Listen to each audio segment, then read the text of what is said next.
Hey, what's up? I'm Rafael Di Furia, aka Rafi D is me, and I am back at it again on another beautiful Friday night. And this week I am back inside, indoors, here in my regular filming place, because it's cold and wet outside. And just as I thought spring was about to start, it seems like it's winter all over again, although I am not complaining because I enjoy cool, rainy weather, but my equipment doesn't, unfortunately. And in this week's video, we're going to be going over some of the benefits of dual citizenship. I'm going to be talking about it from the perspective of somebody who has dual citizenship with a European Union country, because that's a large portion of my experience. However, in the past, I actually used to be a Brazilian citizen, but unfortunately, because of a peculiarity, I guess you could call it, with the Brazilian legal system, I actually lost my citizenship to Brazil. I can't say that's something that necessarily has a practical effect on my life, but at some point, maybe I might want to get it back, just because I can't help being what I am. I mean, I'm Italian, I'm American, but I've also got some Brazilian roots. But before we get too much deeper into the video and actually get into some of the benefits of dual citizenship, if you would like to see more content like this, please be sure to subscribe with that notification bell turned on. And if you could also give this video a like, I'd really appreciate it, as it does help out the channel. And if you'd like to help out in another way, feel free to share this video on social media, WhatsApp, Facebook, email, however you and your friends keep in contact. Or if you'd like to help make more videos like this possible, you can go to rafaeldifuria.com/Patreon to help on a monthly basis. Or if you'd like to help out just once, you can go to rafaeldifuria.com/support.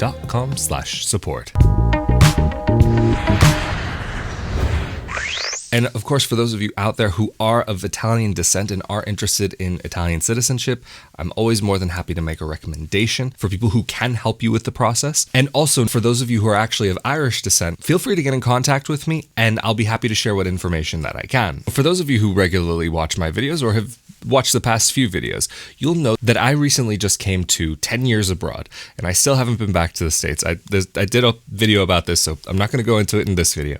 But during that time abroad, the majority of that time was spent living from visa to visa. So the first thing to mention is that if you are living abroad, and you're living in a country where you have the legal right to be there and don't have to apply for visas every year, every 2 years, every however often, there is just this stress that you will not have in the back of your mind, that it fades away. I can say that for sure, having gone from visa to visa, and I've talked about this briefly before, you get into this mental frame where even if it's not at the forefront of your mind, it's just always there, present, that, okay, in a year I have to apply for another visa. Will I be able to stay? Will I have to go? Will I have to do this? Will I have to do that?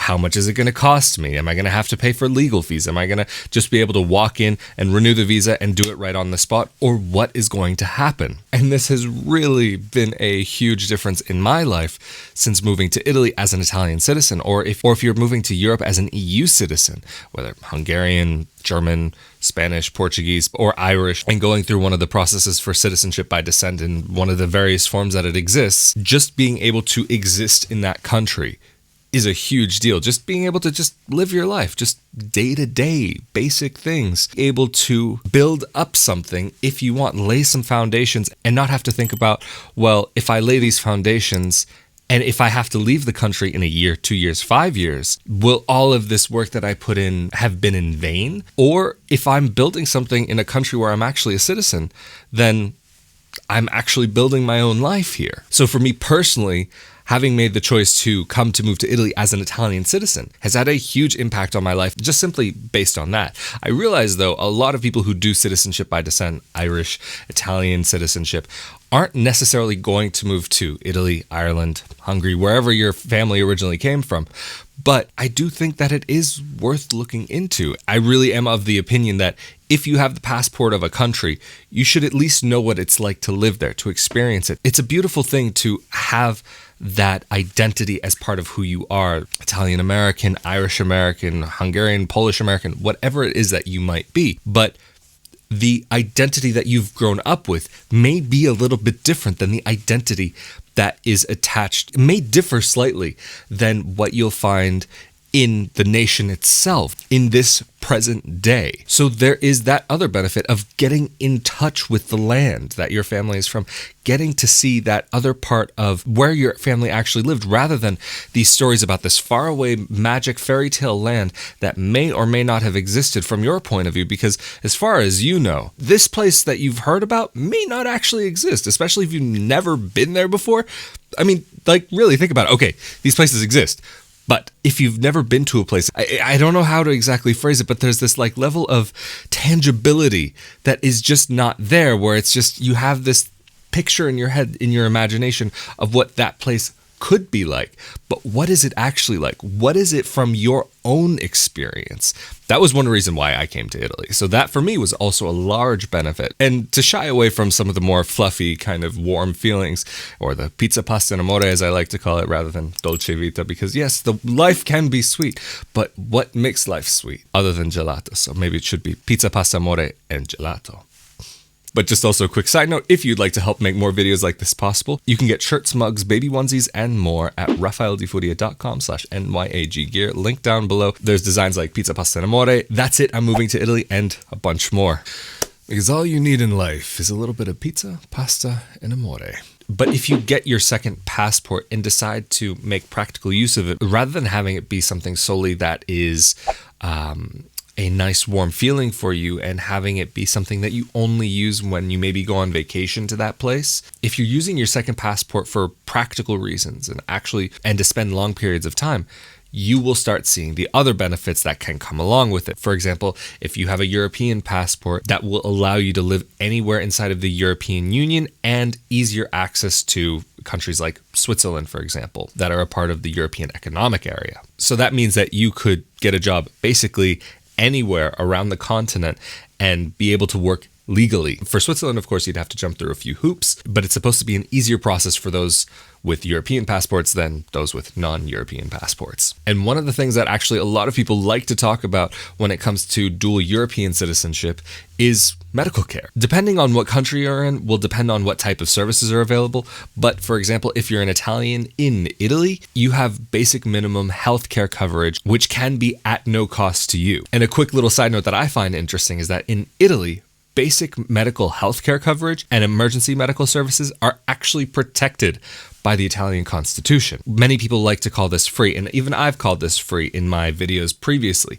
However, these services do get paid for in other ways. For example, if you live in Italy, your sales taxes are a little bit higher. Personal income taxes, it depends. I've heard some people it's lower, some people it's higher. It just depends on how much you're making or how much you're not making. Like, for example, since I've been in Italy, there has been 2 or 3 times that I've needed to go to the emergency room, thankfully for nothing too major. And actually, one thing that I've noticed here is that in Italy, they go to the emergency room for things that in the US we would think wouldn't be worth going to the emergency room for, like much more minor things. I've noticed there were 2 times that I needed to go where I had an injury and x-rays were required, including the visit with the doctor and nurse, some medication, x-rays, or for those of you who follow what I do on Facebook, when I burnt my hand, they sent me home with cream, bandages, and each one of those times it was only necessary to pay 15 euros for the visit. I've heard though, but I haven't looked into this, that if you are of very, very, very low income, that if you go to the Agenzia Sanitaria Locale, the local Wow, I'm losing my English here. The local health service provider, you can actually get these tickets which allow you to access certain medical services for free or lower cost. And I'm not sure exactly how it works, but it's like you get X amount of tickets per month that you can use for blood tests and I think emergency room visits. And then some other services which would cost. Or even just going to the doctor. You just go. That's it. Going to the doctor in Italy is a little bit different. It depends on what office you go to. Each doctor does their own thing, and if you're on the public system or the private system. But moving on from medical, studying in Europe. If you are a younger person or even a person who's a little bit older and wants to go back to school, studying in Europe can be so cheap. Actually, recently on Facebook, I was seeing an advertisement for some school, I think on the West Coast, but it said something like, have you ever wanted to study abroad in the US? You can do a 14-day program in the US for only $4,000. Or maybe it was a little bit over $4,000, but I was just thinking 14 days for about $4,000. That's ridiculous. Some of the best schools here in Italy, you can go for less than that for the whole year. Or for example, in Germany, I believe you can do full programs in English, I think almost for free, or at least you just have to pay some sort of educational tax. And I think the same goes for Austria. When I saw the post, I just thought it was absolutely hilarious that they're advertising for only $4,000. I mean, and they're advertising to European students, but just the idea of only 14 days in comparison with the whole school year is kind of horrifying. And also, if you're a European student and decide to study in another country in the EU, there are sometimes grants that are given to help you get by or to pay for the schooling itself. Or for some Italian schools, just by being Italian, it sometimes can make it a little bit less expensive for you to get in. Or there are some schools which do have a preference for non-European students. If you do some research, there might be a school out there which maybe has something for those of you who are dual citizens that come from outside of the EU. There might be a school which offers benefits for both non-EU students or people at least who were born abroad and people who do hold a European passport. Benefits of being a dual citizen, it doesn't matter, Italy, Poland, wherever you're a citizen of. This is a subject I could go on and on and on for hours upon hours. So I think I'm gonna start wrapping things up here. But if you'd like to see another video on this subject about benefits of dual citizenship or anything else about dual citizenship, living life abroad, or moving to Italy, feel free to leave that down in the comment section below. And of course, if you'd like to see more content like this, please be sure to subscribe with that notification bell turned on. And if you could also give this video a like, I'd really appreciate that. And of course, if you enjoyed this video, feel free to share it with your friends on social media, email, WhatsApp, however you guys keep in contact. And if you'd like to help make more videos like this possible, you can go to rafaeldefuria.com/Patreon to help on a monthly basis. Or if you'd like to help out just once, you can go to rafaeldefuria.com/support. Or for shirts, mugs, baby onesies, and more, you can go to rafaeldefuria.com/NYAG gear. All of the links are down below. And of course, as always, I'm Rafael Di Furia, aka Rafi D is me. Thank you for joining me on another beautiful Friday night. I look forward to seeing you all next Friday, and I hope you all have a great weekend. Later.